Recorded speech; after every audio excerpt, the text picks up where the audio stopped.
All right, guys, welcome back again. And here it is, another season of the Premier League. And welcome back to the JA Dugout.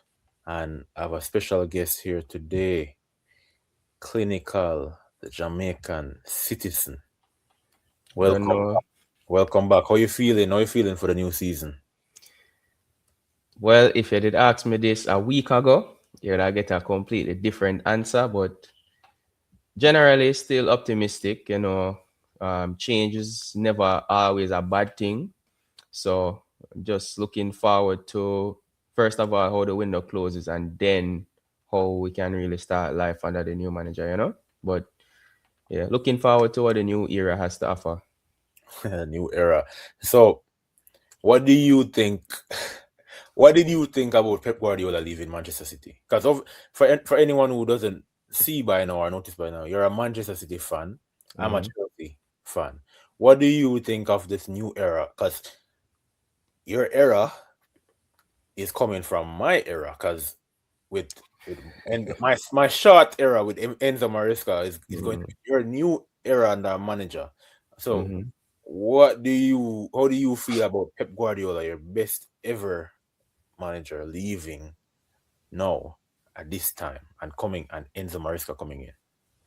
So this might be a bit of an unpopular opinion, but I was saying from the season before last that it might be the time to start thinking about it. Pep moving on. 9, 10 years is a very long time for any manager to be at a club. Pep Guardiola himself has never spent this long at any club before. I think the max him do outside of City was 4 years at Barca. So and then yet from the season before last, when we go 1 in 13 wins, you could kind of see things slowing down. I had questions like, is his influence in the dressing room still the same as it was 3, 4 years ago when we won the treble?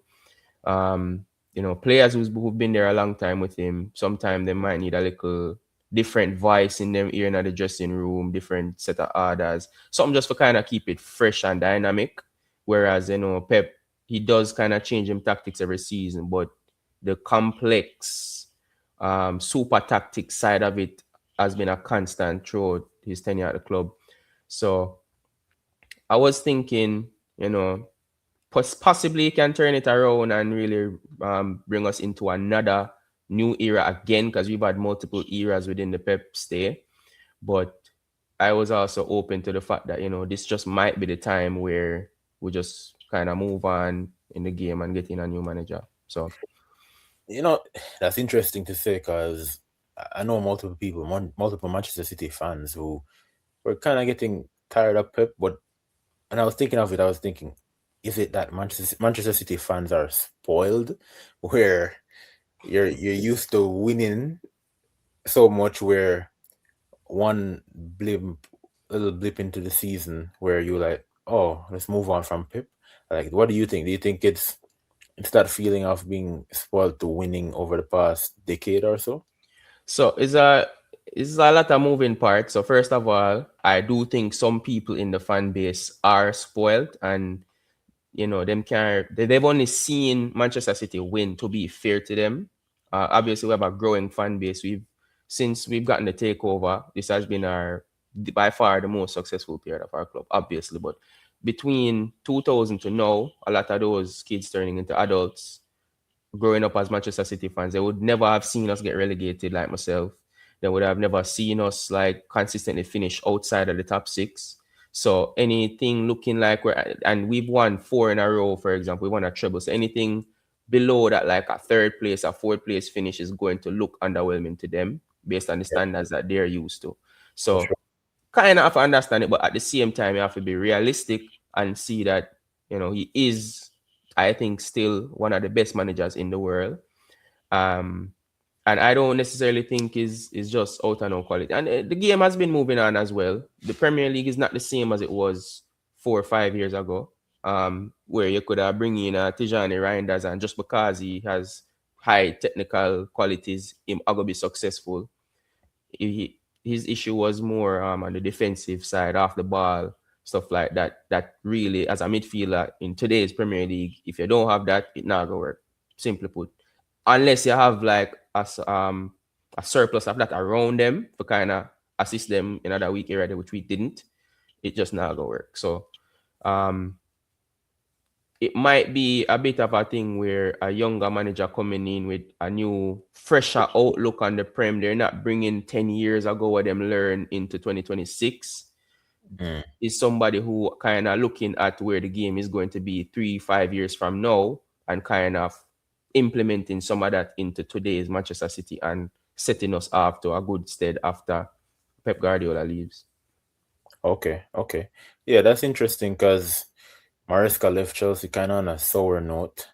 And then, especially recently in the summer, Chelsea made a statement along with Maresca about um, possibly Maresca being tapped up by Manchester City in the middle of the season, which to be honest, I was frustrated with Chelsea's manager, with the board, and them not going after someone to meet what Maresca needed for the season, because I knew he had what it took to go for a challenge, because we were in a title challenge in Yeah. December of last season, until we we went on a period of struggles, and it's so sad because we lost one of our main defenders before the season even started, and we had to be going through a variety of defenders, not having a set squad. So it is interesting. And speaking about that, Maresca, like Community Shield, that 3-0 loss to Arsenal. I was gonna say, like, to be honest, I was on my banter timing saying, oh, Manchester City, well, Maresca might be washed. But it's the Community Shield. It's a new team. I remember when Haaland just came to Man City, and the Community Shield, and Haaland missed Yep. that open net, close range, and everyone was saying, "Oh, Haaland not made for the Premier League. It's gonna be a flop." And then after that, he scored like 4 or 5 hat tricks in the first In couple months or yeah, so, first 10 games or so, yeah. and and And went on to break the Premier League goal scoring record in that yeah, first season and won a yeah, treble. Yep. yeah. So it's Yeah. it's just the Community Shield, even though you want to win it, but it's almost like, we just had a World Cup. We just had the World Cup, and Manchester City, they're turning a new page. I honestly think we're gonna have to wait and see under the first 10 games and see what Manchester City is gonna be under Maresca. Mm-hmm. I'm not sure how Donnarumma is gonna be under Maresca, knowing that Maresca likes to pass, he likes to play um, from the back. Donnarumma, but I'd like to give Manchester City the first 10 games, especially knowing it's under a new manager as well. But yeah, I think it's fair to wait a bit. It's going to be interesting to see what Man City does for this season, and especially with the signings, um, especially signings that all like the so-called big six have been making. Manchester United, bringing in Baleba from Brighton, Chelsea, a slew of signings, and then you have Arsenal, Bruno Guimaraes, Yeah. uh, Tottenham with these signings. I see Tottenham even looking to sign Savinho from you, which I kind of not really impressed by. But speaking about all these signings, what do you predict from Manchester City going forward for this season? For the signings Well, or the based on season the expectations. signings and the season, your predictions. All right. So before we go into that, right? Mm, Just to kind of touch slightly upon the community shield. I yeah. look at that as a friendly personally. It's basically the most important preseason friendly, but Mm, at the same time, it virtually has no bearing on the season. I've seen we've lost the community. I think every time we lose the community shield, we win the league. I'm mm, pretty sure that's a stat because there is a stat that the winner of the community shield usually does not win the league. okay. So I mean, maybe we might have lost the Community Shield and then somebody else, like a third team, like Liverpool, maybe come out and get the win. But nobody has ever really been has them season derailed by losing the Community Shield. So, but that being said, it was a terrible performance, multiple poor performers on the day. The tactics were confusing and questionable. Mm-hmm. So it was not a good showing in terms of what to like. That's usually the game where you kind of build up the vibes. It's not really about the trophy or whatever. It's about the energy going into the new season. Now Arsenal is going in on a high. They just beat their main expected title challengers, and now they have a home game against Coventry City. So that is going to translate very well in terms of them looking to pick up them first 3 points of the season. Whereas us, we've made one signing so far this summer. We just lost the Community Shield and a terrible performance, getting virtually outclassed by Arsenal team, who I don't even think was spectacular on the day. And now we have Bournemouth at home, which is a tougher opposition than Coventry. Mm-hmm. And we have a little small injury crisis going in a certain area. So that's another thing to think about. Now, as for the season, I expect a title challenge, or should I say, I expected a title challenge, but as of right now, I think we're more likely looking at a top four race. I'm gonna tell you why I'm gonna say that. As I said, we'll make one signing so far. We have about 6 players who have exited the football club already since last season, and there's a list of potentially 3 more exiting the club coming up as well. And we've had some big profile exits as well, the likes of Bernardo Silva, the likes of Rodri, the likes of John Stones, Rodri, Nathan Ake, all big profiles, all influential members of the dressing room, leaders in the football club. But why though? So John Stones and Bernardo Silva, their contract ended. So John Stones joined Inter Milan on a free. Bernardo joined Real Madrid on a free. And Bernardo Silva has been expected to leave the club for like 4 years now, just from the fact of his family wanting to move to a warmer climate closer to home. And we've been convincing him to stay. And thankfully he did, because he's been an excellent, excellent servant to the football club. Um, Rodri is one we really wanted to keep, and he is leaving on a bit of a sour note with the fans. I'm sure the club officials are probably not extremely pleased with the circumstances he's leaving under as well. Um, but what's done is done, and we need to kind of look Operating. forward and move on. But Rodri, Yeah, because I well, was confused about it. Then I realized that his contract was ending in 2027. But I was right. confused on why you'd want to leave Manchester City. So I think, and a lot of the speculation that's been going around the City fan base is that he's always wanted to move back to Spain, because we signed him from Atletico Madrid. I think he was 23 or so when we signed him, around that age. So he's never really had a legacy or a strong CV within his home country as one of the best Spanish players, in my opinion, of all time, because he's won the Ballon d'Or at Manchester City. He's the first player in our history to do that.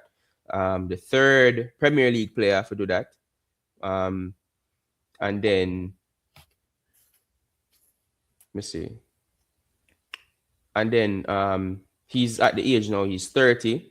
So that's another thing. If he sign a contract at City, the soonest he might go back to Spain is 33, 34, which is still possible, but he probably want to go back in the pre-camp pause. And the thing when I really did want to remember to add to this list is him just win the World Cup as well. So the stocks is extremely high. Him captain him country to a World Cup. This is probably in his head the most ideal time for return home and kind of start building up that internal home country CV to where him can really be truly regarded and loved as a legend all over, right? So, and especially, I can understand that as somebody who think he's surpassed what Busquets has done, but that's a conversation for another time. So that's kind I of agree. why. I agree. I agree. Okay, that's kind of why he's leaving the club, which it's sour because we do want to keep him. We just saw him win the World Cup. He's coming off the back of 2 injury hit seasons, one where he never played at all and one where it was basically a recovery. And this season was the one now we were kind of expecting to see him return to his best level. The World Cup was a extremely good sign towards that. And then next thing we know, gone to Barcelona. So it is what it is. We just have to move. It is. We can't really stop the progression of the football club for one player. You know what I mean? That's true. That's true. I feel like it's gonna be tough because I don't know if anyone can really replace Rodri. I don't think Man City has anyone on their books that does what he does. And then you signed Elliot Anderson. He's a good player. I'm not sure if he's the same profile as Rodri though. But it's gonna be Mm-hmm. interesting to see how Elliot Anderson plays in a Manchester City uniform. He played. I think he played really well in the World Cup. Um, but it's gonna be interesting because last season was KDB, Yeah. which I really think KDB had a lot more to offer to the Premier League than he was. 'Cause that's one thing I didn't like about Pep when it's like he just like you have a good season, a really good season, and then the next season he just doesn't want you in his squad anymore. It's almost like you're washed. It's almost like all the PR around your name is gone because KDB I think he was getting some injuries and so on, but I think he still had the quality. And then um, all these players, Nathan Ake, I remember when he had a good season, um, he was he was talented, but now all of a sudden Man City doesn't need him. They don't require his services anymore. I mean, Oh, Rodri, so hold on. So with KDB, right? He's another case where I was saying we probably need to let him go. I think we kept him a year too long, to yeah, be completely honest with you. Um, so he had that injury after we won the treble, right? He had surgery done on his thigh, and then I remember him come back right before. I think him come back for the Community Shield that year, and we him play like the last 10 minutes and extra time. And then the first match against Burnley will start him. And me look on the lineup, I come out and I say, yo, this is the dumbest decision I've ever seen Pep make, because him just come off of not playing for like 3 months, then and that included a surgery, and then we start him the first opportunity we get after I'm gonna play 10 minutes of preseason football. I'm sure I'm gonna get injured today. And lo and behold, him get injured in the first half. I think him set up the first goal. We will start off good, and then we'd have to take him off, and then did out for like 2 months or something after that. And he just continued to get some niggling injuries after that. I think the quality fell. I watched him turn into a more pressing type of midfielder, mm, which I don't think that was ever his game. I think he was more on aura as opposed to still having the quality. So that season after the treble season where we won the four in a row, he still came back and play a part, because I think it was January where he really did come back for play some consistent minutes. yeah, And we had that game against Newcastle. We set up this goal for Oscar Bob, and I think he actually scored in that game as well. I think him scoring assists after coming off the bench. So that was a very good cameo, and he went on to have a good rest of the season there. But then the following season after that, I think it kind of hurt his legacy just a little bit in terms of the view that City fans would have of him. mm, Like I heard a lot of people saying, "Yo, why this man has start?" So we had what people were calling the Unk Brigade, right? So we had um, KDB who was 33, 34. We had Gundogan who was 34 years old. We had Kovacic who was 31, 32. But me and you both know Kovacic played a lot of football in his career, and he's had a lot of injuries in his career as well. So he might as well be 36 for all intents and purposes. And then Bernardo Silva, who is also like 31, 32. So whatever midfield three we play out of that group, or two with Rodri, yeah, look on some 70 yard, 80 yard added aggregate age, which is so, not good for the Premier League and where we're going. yeah. So who is going to be Manchester City captain next season? Is it going to be Ruben Diaz? So based on what Mariska said, he has chosen two captains so far, Ruben Diaz and Haaland. He also had Rodri to be a part of that list, but obviously that have to go change. And then he said he wanted to pick one or two more in addition to that. I think we can expect the main captain to be Ruben Diaz, although it's a bit of a questionable one because we don't fully expect Diaz to play like every game. a lot of people think our best centre back partnership is going to come from not Johnstone, Jasko Gvardiol, Kusanov, and Mark Grahey. We think Mm, a partnership between two of them three, and then Ruben Diaz would kind of be the fourth option. But he has the experience. So when you're looking at all the changes that's going to be happening, the turnover of the squad, the new manager coming in, you kind of want that Ruben Diaz type of character who's been at the club for six, this about to be him 7 year, it's his seventh year, I mean.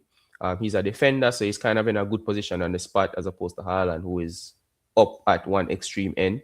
And mm, then Maresca also has a thing where him say whenever a goal is scored, he wants the captain on the sideline to receive tactical instructions because that's a good breaking play to kind of get some ideas in across, and there's always some improvement where you can make.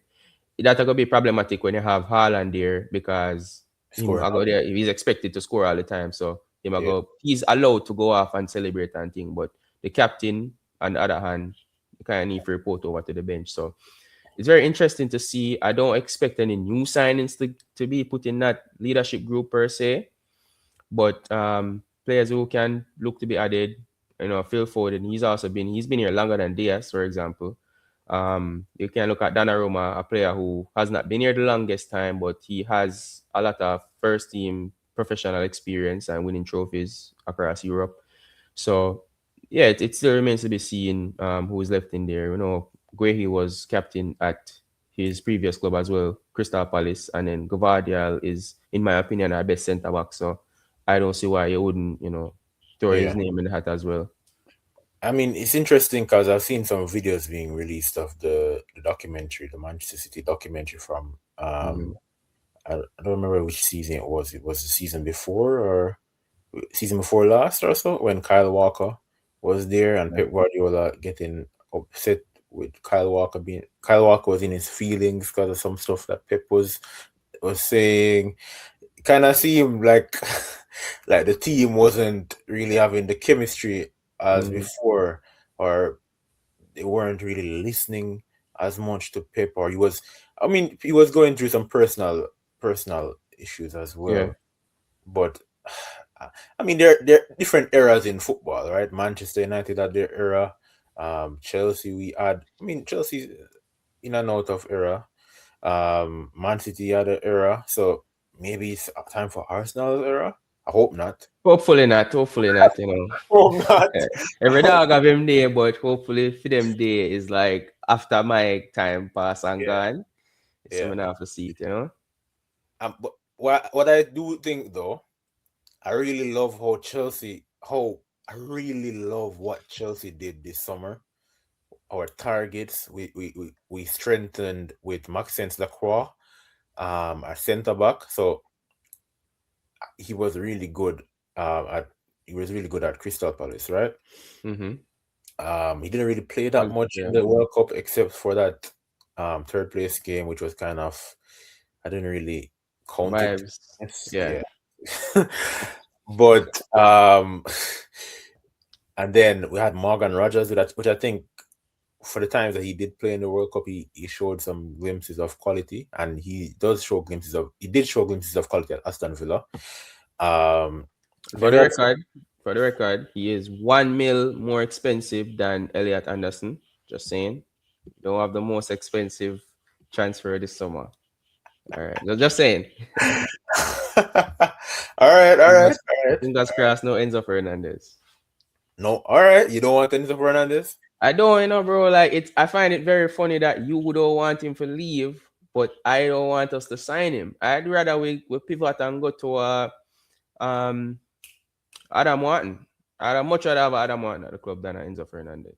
I mean, I wouldn't mind Adam Martin at the club with Enzo Fernandez. Not, not gonna lie. To me, Enzo Fernandez, he adds something to the team. Like he's like a box to box player where he can crash the box and score goals. You can see that in the World Cup too with Argentina. He he just runs all about almost like he's not a defensive midfielder, Right. and he can pick passes as well, and he's not afraid to take shots. So I don't mind him in my team. I I mean, you can always argue about the price tag of him, but I still like him in being in the team.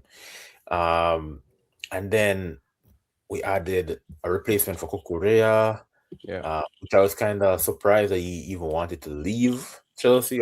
But we don't have any European competition this season, and it's Not gonna be. just that, but it's Real Madrid, bro. I think no disrespect to Chelsea, but being at Chelsea, especially, I mean, this is a new era you're technically going into as well. With Maresca, you won a couple of trophies, so it wasn't like the worst period of time. I'd say he's probably one of your best players over the last couple of years as well. So he's probably thinking, I could try and carry this Chelsea project going into this new era with Jabi Alonso, which maybe he wouldn't have a problem leaving if it turned out that he had to stay, because even the fact that you play a back three with wing backs, I think would suit Cucurella a little bit. Versus going into Madrid, where if you really think about it from a footballer perspective, bro, and this is kind of what frustrated me with how the board handled the whole Rodri situation, because you can't expect to keep a player like Rodri, like any ambitious player really, without showing ambition as a football club. So it's all fun and well saying we don't really want to spend the money and sign superstars because them are go have high wages, and them are go want to play every game, and them are go have egos here for handle and all them stuff there. It's all fun and well saying that, but as a player, you would want to see some of the best players in the world coming to the football club and kind of reinforcing the fact, say, yeah, we are built something solid here. Me as a top player here, I gotta have help.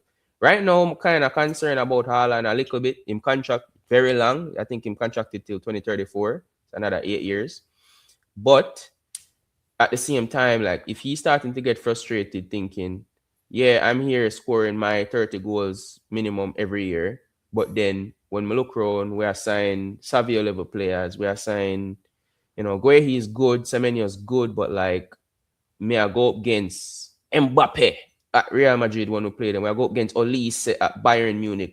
It would be nice to have a player of that caliber coming in where he can say, yeah, you are going to definitely help with a lot. You're a needle mover and you can definitely like help us make a big step towards the ambition where the top players here have. You see, the thing is, that's true when Real Madrid, Barcelona come knocking, but it's kind of, to me, it's kind of cringe every summer when people say like, oh yeah, Madrid wants the player, your player, and the players are they want to go to Madrid. Kind of cringe because it doesn't always work out. Look at Trent. Trent Right. got to Madrid. It doesn't always work out.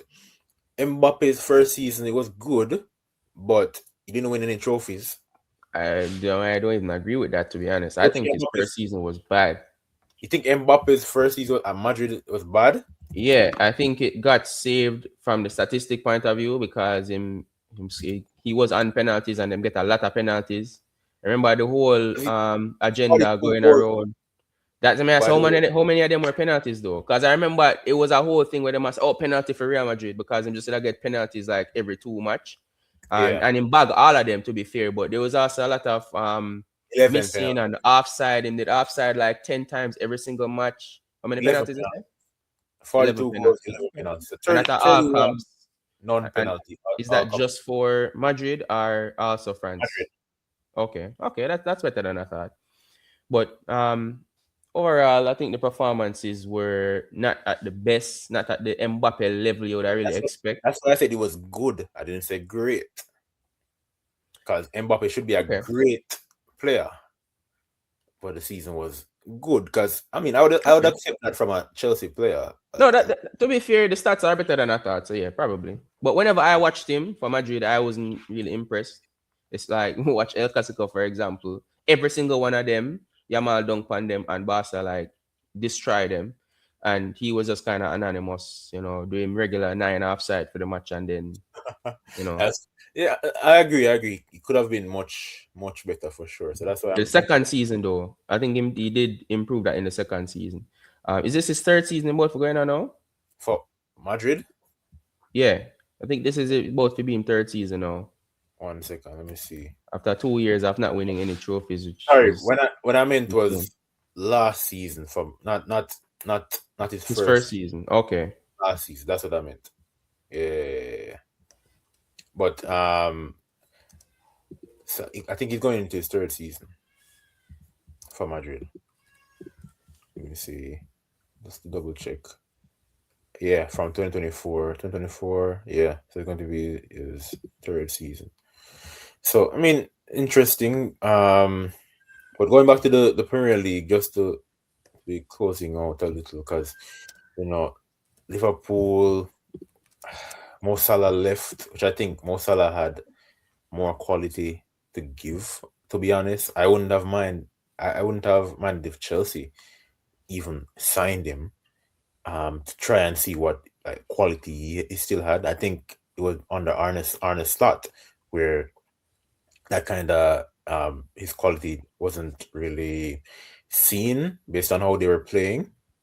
But sad to see Mo Salah leave and go to the Turkish league, Yeah. not being one of Europe's top leagues. But I mean, Liverpool signed Jeremy Jacquet as Yep. a centre back, and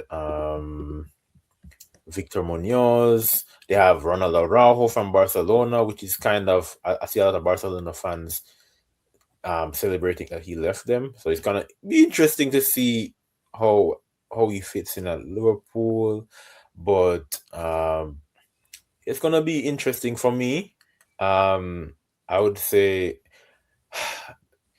I would always want to predict Chelsea to win the league. I don't know how that will go this season. Hopefully Arsenal doesn't win the league again. Um, if anyone were to win the league, I would prefer Liverpool to win it. So for my realistic Premier League predictions, Chelsea we're not gonna be having so many games to be playing. Uh, Right. we're only playing Premier League and domestic competition. So I would say to win the league, I'll give I'll give that to Liverpool. Second, I'll give to Arsenal. Third, I'll give Chelsea. Fourth, I'll give Man City. Fifth, Manchester United. And sixth, maybe Tottenham. I think the top six might be like this because I think Tottenham really strengthened. I don't know if they're gonna be that they're gonna come that low. They're gonna finish that low this season anymore. Uh, Mm-hmm. but honestly, I'm confident with Chelsea. That's why I put Chelsea in third. I can't wait to hear what you have to say about the season predictions. But I'm Okay. confident with Javi Alonso and the signings that we've had. I mean, I'll wait until the first 10 games to really give a good judgment on it. But I'm really hoping that we can at least push for a title charge this season, especially knowing that we're not playing any European competitions. At Manchester City, I think you've lost various leaders in that team. I think it's going to be really hard for you to win the league this season, especially having a team that's kind of discombobulated. It's not, you didn't have a marquee signing to really rip. You had a marquee signing in Anderson, but like then you had Rodri leaving and like Mm-hmm. it's just some key pieces to that team leaving. And then we saw last season, Manchester City didn't really look the strongest. Kind of in some big moments there were some errors.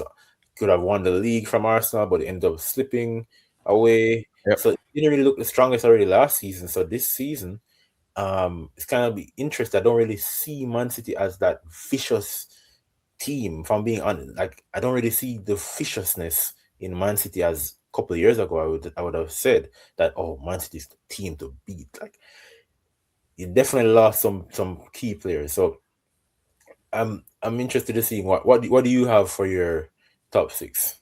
So again, briefly before we go over the top six, it's very frustrating to hear you say that because I really and truly understand why you have that opinion, and we just kind of give everybody the chance to kind of say them things they're about to, because I am of the opinion, so when you're there at the top, you need to do everything what you can do to remain there, right? So you need to be aggressive in the market. You need to be ruthless with the players who need to be out and who don't work. And there's just been a lot of questionable actions that the fans just don't understand. And I'm hoping a lot of this stuff come to light in the future. Like, for example, Nico Gonzalez is a player where I rate, and a lot of people who me hear talk about him also rate him. A lot of the people who don't rate him either don't rate him because both Pep and Maresca seem to not want to play him, or one comment that Pep made that said he doesn't progress the ball as fast as he would like. But on either of those things, I don't think from what me see and just them statement there alone, I gotta tell me say he's not good enough to play any sort of role at Manchester City. He's a player that wants to stay, but we just seem intent on selling him, and neither manager just seem to want to make use of him, right? So just stuff like that kind of confusing. We had the opportunity to sign, to sell Savio to Spurs last season and get the replacement, Rodrigo from Real Madrid, which I think would be a solid upgrade just from a, not just necessarily from a superstar perspective, but from somebody who we know can actually score more goals and contribute stats wise than Savio has over the last 2 years, and has that experience at the top level, whereas Savio played 1 year in a Girona, 1 year in a Eredivisie, PSV, I think, and then him come to the Prem and play 1-2 season. We could have upgraded by somebody who won the Real Madrid, won the Champions League with Real Madrid, and played a very important role in even acting us out at points. So we know that him have the mentality to stand up on the biggest stage and not just freeze like a deer in headlights.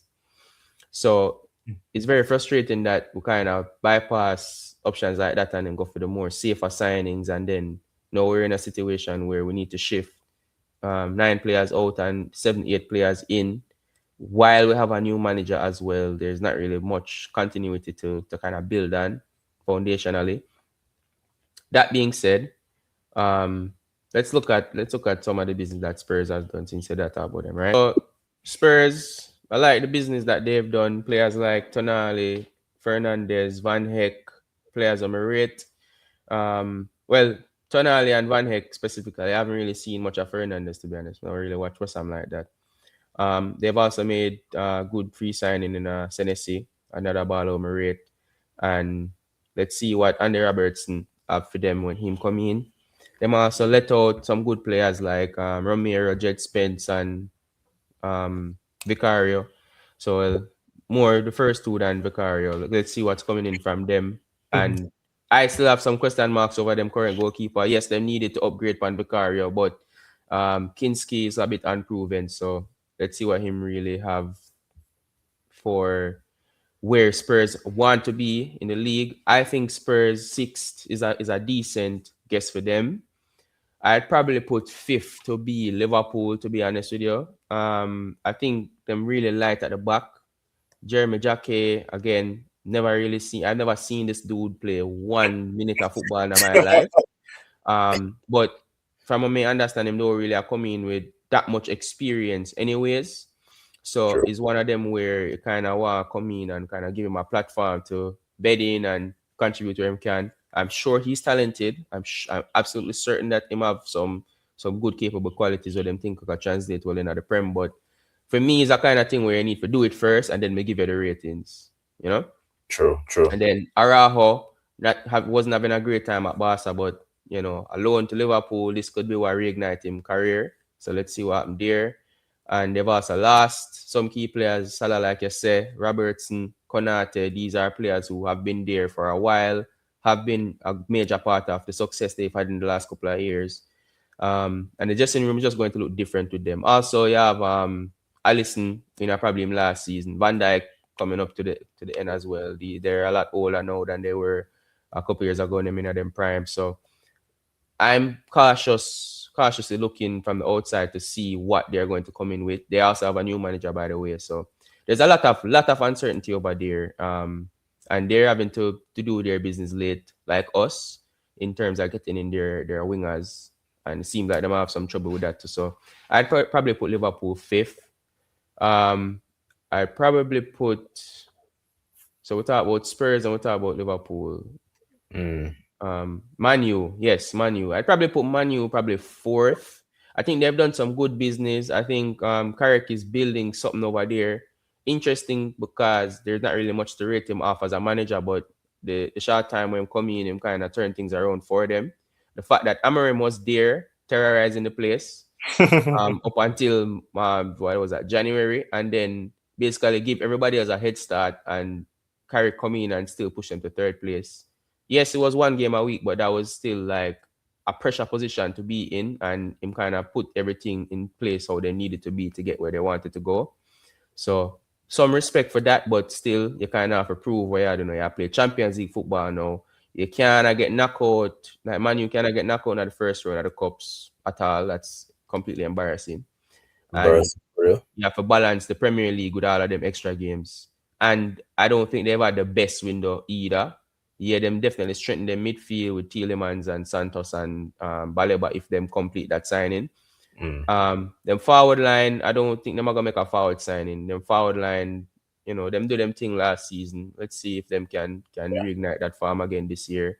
And them back line, not fully convinced about them, but let's see what happens. Let's see what happens with them. I think fourth place is a good prediction for them. Um, Third place, I'd probably go with Chelsea.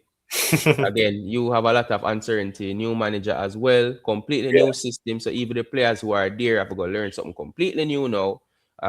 Build relationships with Jabi Alonso. You might have a player right now, or you have been building up a good squad. You have Colwell supposed to come back, who are going to definitely be a strength to the defense. Make if I think if you keep Enzo Fernandez, which I hope you do, and then you bring in. Did you bring in any other midfield signings? Midfield signings. I mean, Rogers is a winger. Mm-hmm. No. I mean, we are Quenda is a winger. Midfield Quenda is a wing back, I believe. can play wing But back and I think wing as well. Let's see. so you have Morgan Rogers, Pep Chavaria, Jordan Henderson, Valentin Barco, Danny Welbeck, Yeah. Lacra, Palestra, and Quenda coming in. So not a bad summer. Obviously you can always do business in a January. You'll have a lot more game. Oh, you have a lot less games now than you did last year. So with the one game a week, that definitely will be a strength towards keeping your team fit and focus on the task at hand. So I think you'll have a strong domestic season. Keep in mind, you guys are coming from 10th place last season, by the way. So, putting you guys at third place, I think, is a good amount of improvement up the league table. There was 9 teams better than the last year. And then City, I am hoping that we can compete for the league and at least finish second. I think we have the potential to finish anywhere from second to fourth as of right now. Now, hopefully that prediction can change when the season ends and we can just kind of run with it like Liverpool they do on that slot, even though they already had a settled base when him come in and just the need to tweak the tactics a little bit. But hopefully something work out for it and we're not to have Arsenal retain in the Premier League title for the first time in their history. But I think Arsenal is looking strong. They've done some of the business that they needed to do. I still think them probably should be looking for another winger, a high profile winger. It can't just be you try for Vinicius and then if you don't get him, you just don't sign anybody because they already signed Zalis before that whole saga happened. So I think if they do get in another winger who can maybe play either side or just lock down one side, the left hand side, since Saka the right wing starter, just come in and kind of give some hard impact in the first team alongside Bruno G, who come in and strengthen the midfield. They have more than enough defenders and them still sign Ezra Kansa. They have one of the best goalkeepers in the world in David Raya. And they currently have the only manager in the Premier League to win the league. The only other manager that has won a league title is yours. So that's very good boding in terms of the competition that Mikel Arteta can be looking to face, even though this season look like Wild Wild West. Nobody don't know where them team are going to go with definitively. One of them, like Spurs, for example, could just finish second and everybody at the end of the year like, whoa, That's we never see that that's happening. true.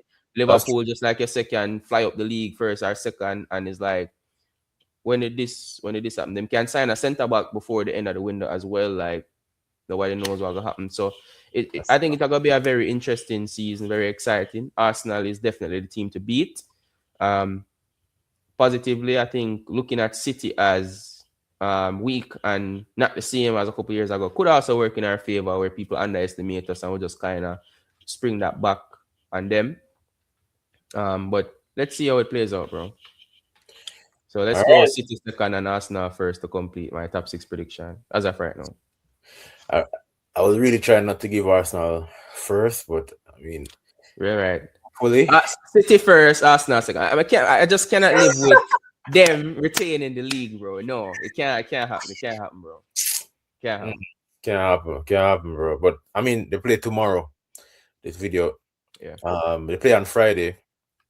Um, First match of the season against Coventry. Everyone's expecting them to win, but I I don't know. think they might win emphatically, to be honest. I Like think that would be, Coventry might surprise them. yeah. Might You know, surprise them. But if you want like a 1 2 minute, we can talk a little bit about the Coventry signings, cause them have some little interesting things. Them have Awoni from Nottingham Forest, so that's Premier League experience. Them have Onyeka from Brentford, again, it's another decent, good player. And then make some other cute signings of some players I don't know about, but for these promoted teams, and it's just about staying in the league for this first season and getting that 17th spot. That are the best spot for any team where I get promoted.